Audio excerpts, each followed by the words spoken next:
It's 9 o'clock. We'll call the Forestry and Parks meeting to order. Meredith, would you do the roll, please? Good morning. Michelle Drobnik. Here. Jeff Hallstrand. Here. Jason Hastings, are you online? I am. Okay, thank you. Jordan Spacek and Patricia Steven. All are present. Thank you. All right, and Joe's here. So public comment or communications, anybody have anything? Joel, Nick, Meredith, Brian? Anybody? Anybody online? Hearing none. Meetings from our November 4th meeting. What's your pleasure? I'll make a motion to approve. I have a motion by Michelle to approve. Second. Second from Patty. Is there any other discussion?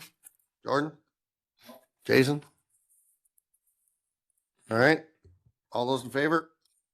All right. Minutes are approved.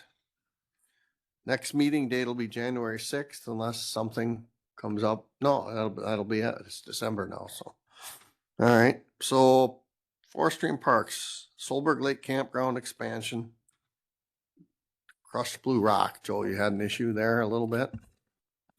Yeah, and he just called actually, but I did meet with the contractor yesterday. That's supposed to be done in July, and it was, wait. I was going to look for approval just to move on to another contractor.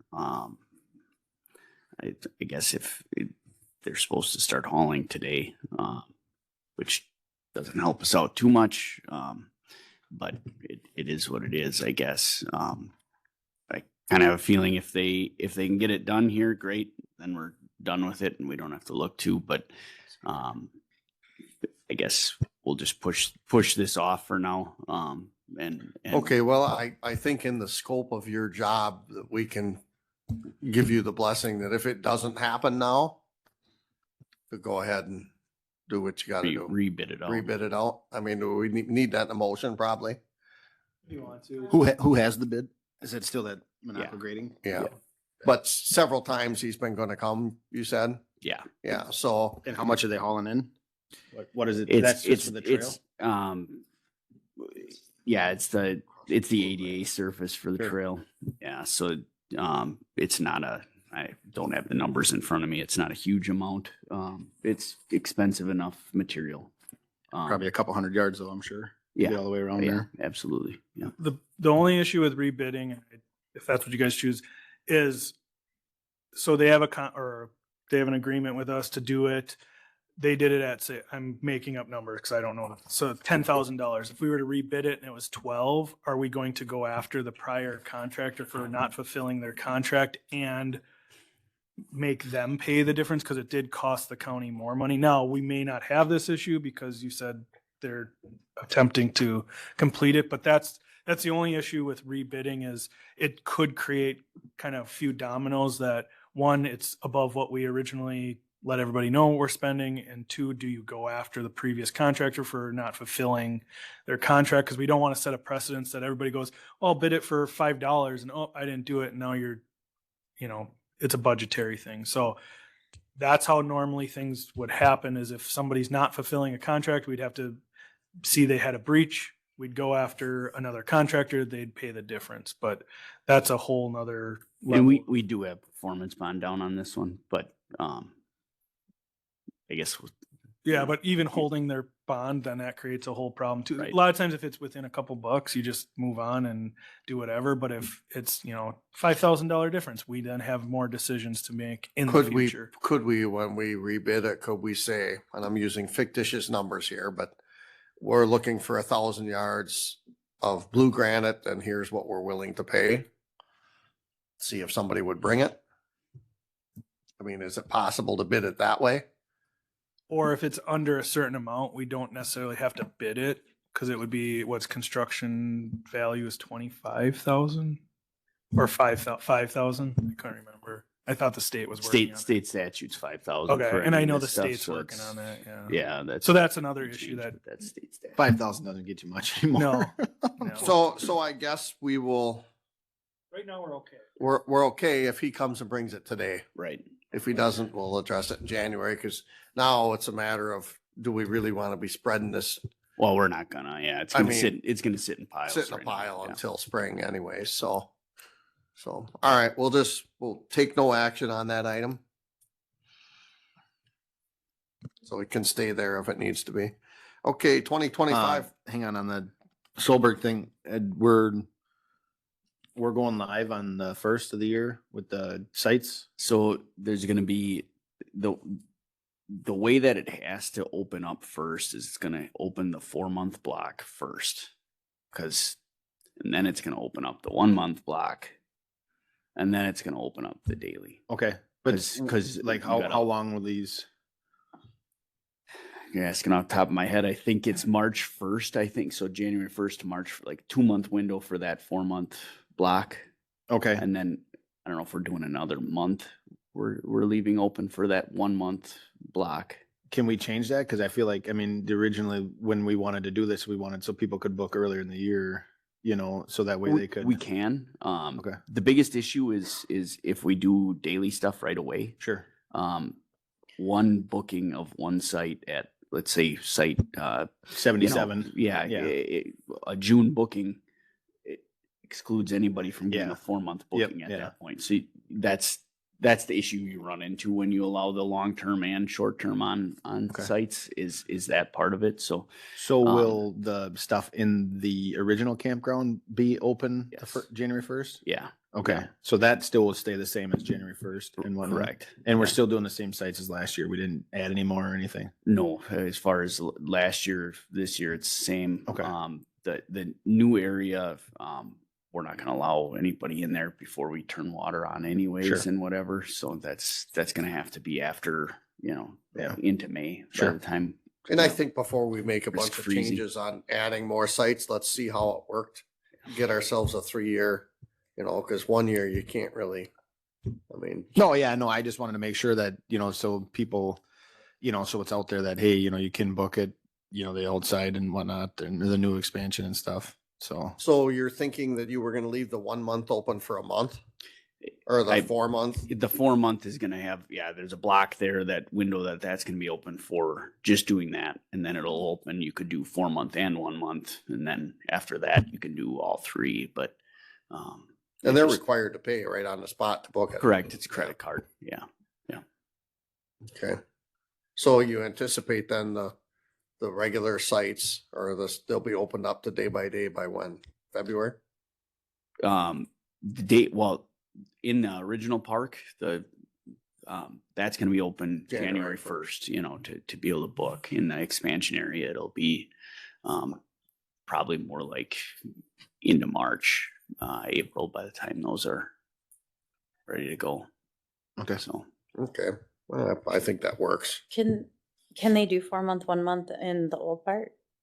no, Just the new part. just the new part we're doing because of the hookups. Well, okay. Because there's water and sewer and electricity. Well, I get that, but I guess at the same time, if somebody wants to pay for Well, it, they why can would we book, turn they that can down? book, they can book that, but it only gets booked on single day use. Not only that, the rate's the same. Yeah.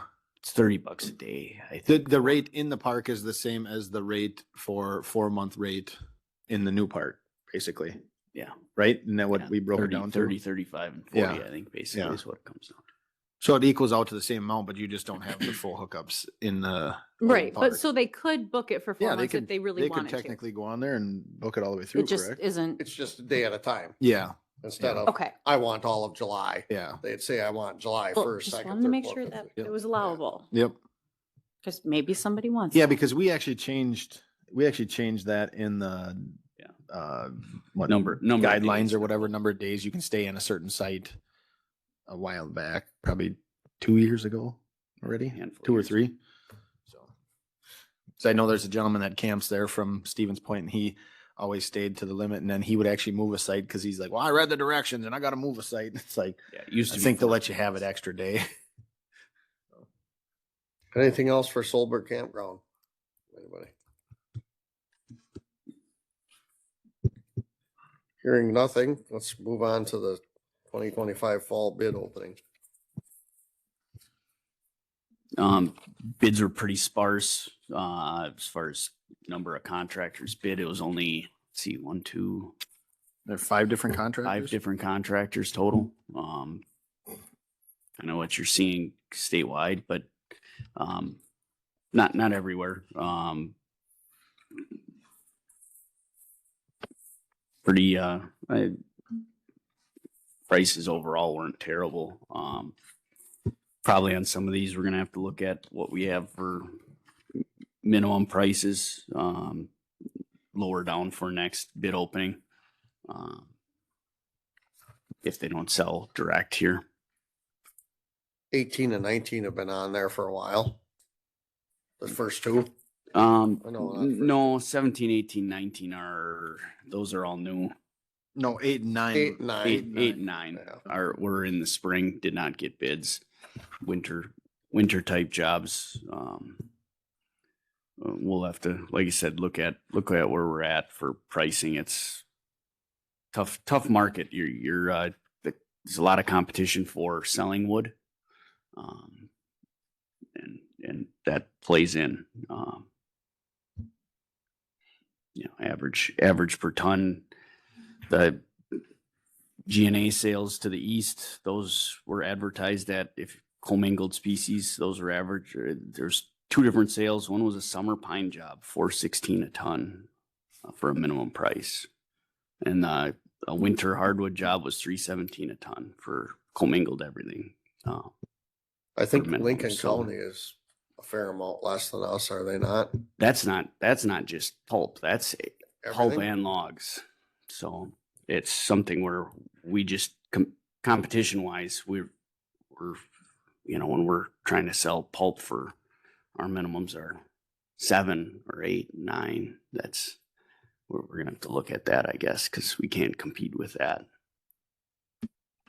No, and And I that's do- just a couple of sales reference, but there's, you got other counties, state land of the west, and where we're located, it's difficult. And right now markets are tightening not- up fast.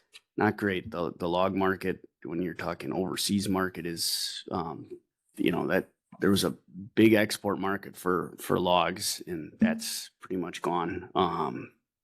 So that plays in, and inventory at a lot of places is packed in. So, it's be an interesting winter. Yeah.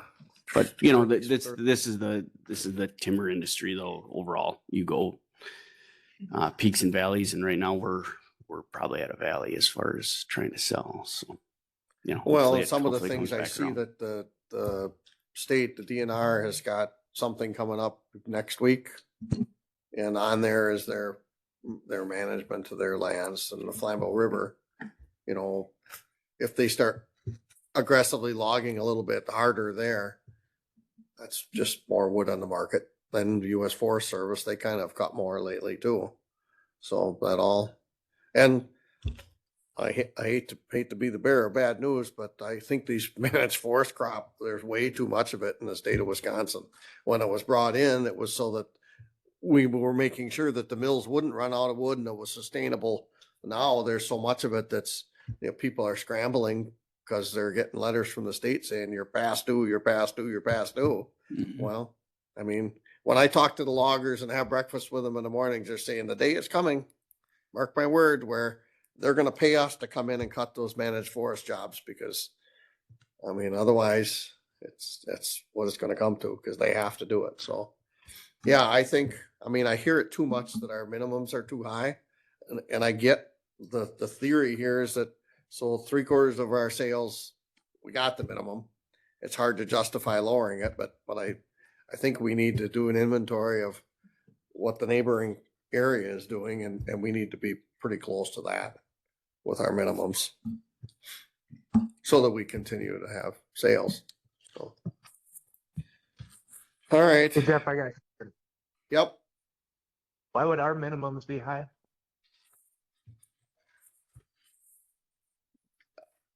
I guess they've just notoriously, that's kind of where they've been. We haven't lowered them yet. And I guess we as a committee can make that decision at some point in time to say, we feel we need to lower them because we aren't Now, I've seen sales several years ago, Jason, that we had 8 or 9 jobs on there that had no bids. You know, but we've got, what, 5 this time? Okay. So 5 of, you know, maybe is it 6? 6, I think. No, Yeah, 5. and the way it works, Jason, too, we set our minimums like every year it comes in, and as a department we set our minimums, and we adjust sale to sale depending on quality and different factors as far as winter or versus summer logging. Those kind of things will factor up and down. But with that, you know, we do have to try to meet what's budgeted for us to make too per year. So if we lower them down to nothing, and our budget numbers is 1.3 million after, you know, that's net, you know, there's something's got to give there because we're not going to hit that number. So, And the state Okay. regulate how much wood we can cut, correct? Are we close to well, that threshold or? we do. I mean, because otherwise you got to sustainably harvest what you have, right? I mean, it's one of those things where we look at it and we can say that we can cut year after year around 1,000 acres of aspen. We can thin about 700 acres of hardwood and about 300 acres of other stuff, and we can do that every single year throughout, and it's consistent income. So that's how we do it. You could become more aggressive or not. You know, there's certain spots where, you know, trying to, you know, some of these jobs aren't beautiful jobs as far as trying to get to and what the wood is. You know, you try to get something out of it, you know, but there's only so much you can do, and you can cut yourself out of wood too. So that's why we set them where we're at. So potentially down the road, we could, and this is just me thinking outside the box here and having a discussion, that if we ever get some of these carbon credits, we could offset what we're budgeting, what we're requiring, and we could lower our minimums to cut a little bit more wood, using a little bit of that money to offset what the budget number is, you know, because it's still being generated by the forestry department. So that's a potential. If I Right? may, Mr. Chair, these no bids, are there no bid because they're hard to get to, limited access? Some this year though, there was like one of those jobs is pretty good access to it, you know. Well, I'm just curious because can we look at it track by track as far as what we set for minimum? Like, And we do that a little bit. Like I said, we're gonna just have to come down. You know, to overreact off of one bid opening is tough too. You know, you gotta Right. kind of just, you know, like we see now, okay, 8 and 9, they didn't sell. We'll go back into the system and we'll have to lower minimums on those and re-advertise them at that lower rate and see if we can get them sold Okay, that that way, makes sense. you know.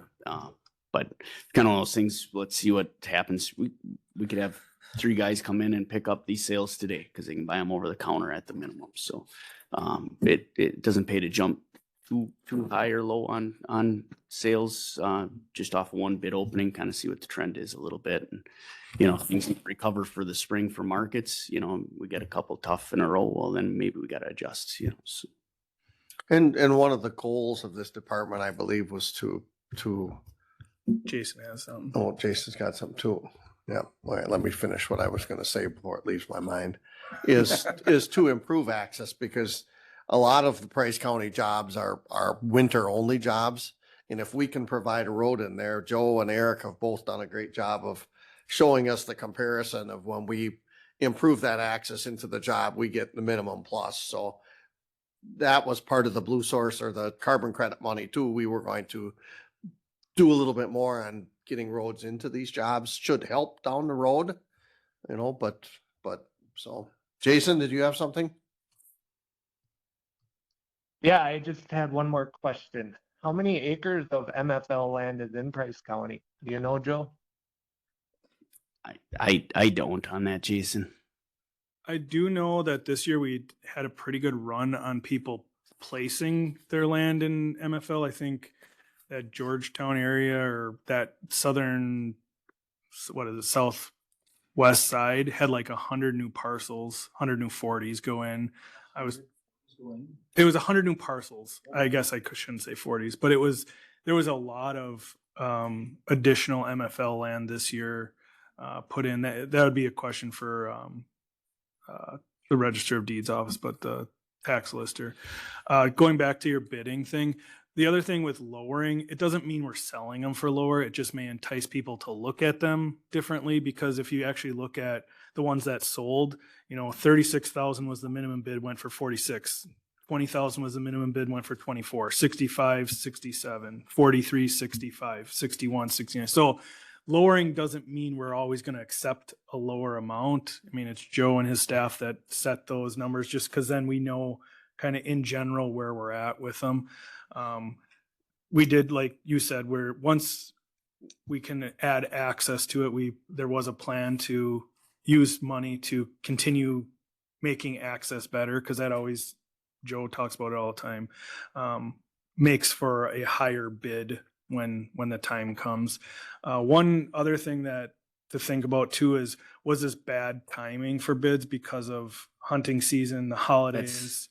That's one thing that, like, next December we run into the same thing. We need to move that meeting date. Yeah. That can't be the day after. Bids can't be due the day after deer season. That's gotta. When this came out, Yeah, and I'm not blaming loggers that this is going to be a problem, and that is part of the And problem. I'm not We saying gotta they move that don't back need the a little business bit. and aren't coming out, but does that affect just the timing of, if they have the work, they don't need to go be bidding on next month's work? Like they'll find there's plenty to log out there, like Joe was talking about. I guess when I look at that, Nick, I hear what you're saying. What stands out to me is we didn't have more than 2 bidders on any sale. And normally there's a few really nice looking sales that will get 5 and 6 bidders. And because I live in the logging community, Yeah. I hear it that our minimums are too high and they're not going to look at our jobs because they're mostly winter jobs, and they're picking up Lincoln County is the one I hear the most. Yeah. And if they they could bid these minimums and have them And get them. Yeah. So, Right. So and we'll that's see where, what happens. But that's where Joe's office accepts it's not accepts, but like we have a process where you come in tomorrow and you can get it for that 38,000 is the minimum. You buy it for 38,000. So you're done and you have access. I did just get a message that for Jason's question, we have approximately 160,000 MFL acres in Price County. Appreciate it. Thanks, Nick. You're welcome.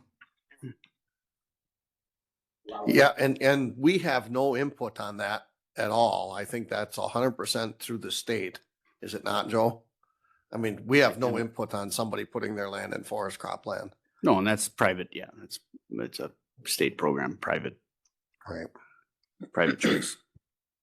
I do think those areas that were being reassessed, again, I didn't look at every tax bill, but a lot of those MFL lands were paying like $50 or $60 for a 40. That went down to $25, $28. So with the reassessments that are going on, those MFL costs are going down. And then, so as a homeowner or a property owner that's not in MFL, those were all are taking place, because we have to collect that $25 for the schools, everything that went down. It was put on. And I did talk to some guys over hunting season that said, we just enrolled and closed MFL land and our taxes are going to be 1/10 of what they were. Well, they're not from here. They own land. They don't care when the state says it's got to be caught, so be it. But that's just not, I mean, it's just not. That's we probably a discussion for Yes. the state to have, whether At this meeting can, coming up you can next go week. you can go farm taxes or forest taxes. They're all programs, and that's above our heads probably. So yeah. All right. I guess I would entertain a motion to accept the bids as presented. I'll make a motion to accept the timber bids. Okay, I have a Second. motion in a second by Michelle. Any other discussion? All in favor? Aye. Opposed? I All right. Department update, financial report. I don't have too much helping to freeze down roads right now. Run the lot of times on the ones that are real wet, we'll run the tracked 4-wheeler through there and start the frost that way, and we'll run the dozer and open up roads, and helps keep the brush back too. So trying to get that done so we can get people in. The Steve's Creek, the flowage, the permit did make it to the DNR here now, so that's in for review. Pretty much parks are, still open, of course, but we're kind of buttoning up kind of the things we need to for the winter. So otherwise, it's a little bit of timber work now, and hopefully we can get some loggers in on jobs. So How many jobs you got going right now, do you estimate? I think about 5 or 6 is what we got right now. It's kind of that in between time where got to get those stuff that's off the road. You got to get froze down first. So, and guys are kind of Good week of that finishing up. coming up. And, So, yeah, it is. It is. did you hear anything more on Cranberry Creek? I know she took samples, so she had to take samples to see what the embankment material was to what we would be using for fill over top of that, and they had to do some calculations on that in order to get her application in or whatever. So that's where we're sitting right now. She did get that done, but When that's due shortly. So when we went down there and shot a couple weeks ago, it looks like there's like a trail going up over it on like the south side of the washout. Does somebody like travel forward over that all the time or what? Or we had a the DNR issued a here's what you have to do type deal. Sure. And one of the things was take the old control structure was still sitting in there from, sure. so we had somebody in there with an Okay. excavator grab it and Okay. pull it I out. say I've seen some like tracks. It's like some look weird there. It's interesting. You get these things. The DNR issued themselves one for the Steve Creek one. Yeah. Never brushed it in 10 years, but we had 2 months to brush ours out. So, Cool. it's interesting how that goes. When you bring up the shooting range, I'll just throw the kudos out. I called Joe and let him know, but I went down there one day. I was in Phillips and I had my rifle with. I said, I'm gonna stop and shoot. And I was standing in line and everybody out there was just happier than a clam, said what a great thing to have. And There was 8 people there the day we went. On yeah, I Sunday mean, and this was, afternoon, I thought, it's a and Wednesday. there was 3 I'll people go there in the 3 middle of cars the we met week. on the way out. I'm like, holy cow. So yeah, so kudos to everybody that worked on that project because I think it's very well used. Yeah. And appreciated. I mean, Yeah, we just need a trolley to get to the end of the 200-yard range.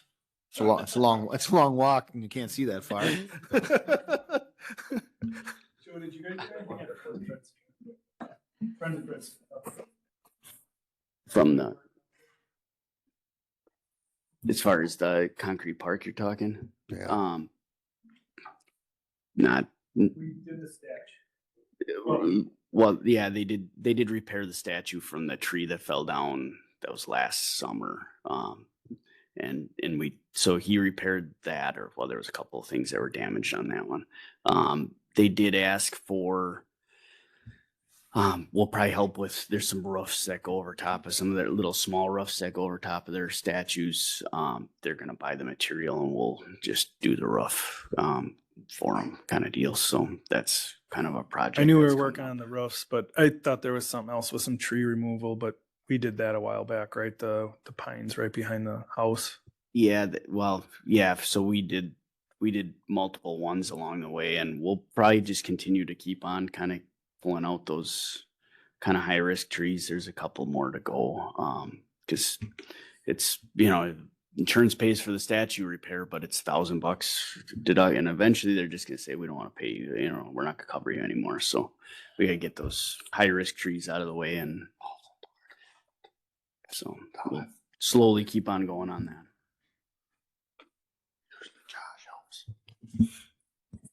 Any other questions for Joel? No dumb question, Michelle. Go ahead and ask. Yes. Yes. So one of the questions was, for like repairing those roofs. So we work really closely with Friends of Fred Smith. A lot of times we try to do like, they'll buy the material and we'll have our staff between buildings and grounds and forestry. They'll help with the roofing because we talked about doing it's not the studio, the garage, but what do they call it? Is it just the garage? The shop, that's okay. There's a little shop that had some issues with leakage, but we think that might've been buildup of pine needles up on the ridge that was letting water back in. So we'll watch that. But if like that had to be redone, we'll work with Fred Smith. They have grant money that can get like all the shingles and do it. This summer we did some of the tree removal. Was it this year or last year? We did the driveway. Last year we did painting and It was this year. No, because they It was did it when last they year. did W. and they did it when they did the parking lot. So it was last year. But they did they scraped all the yellow paint and repainted in all the bad areas there. They did some staining of the shingle wood that's on there, the cedar siding. So we work really closely with them. We did the ceiling in the drop ceiling in the studio. That was a big one. Signage, they did all the signage out there, paid for that. So it's been a good partnership. Anne has been great to work with out there with Friends of Friends. Anything else for Joe? Okay. Everybody sees the report there where we're at on stumpage. We've met our obligation, basically. So. Huh? Yeah, so. All right, vouchers. Everybody get to see the vouchers? I'll make a motion to approve. Have a motion by Michelle to approve. Second by Patty. Any other discussion, questions? All those in favor? Aye. Opposed? With that being said, we will adjourn till next year. Merry Christmas.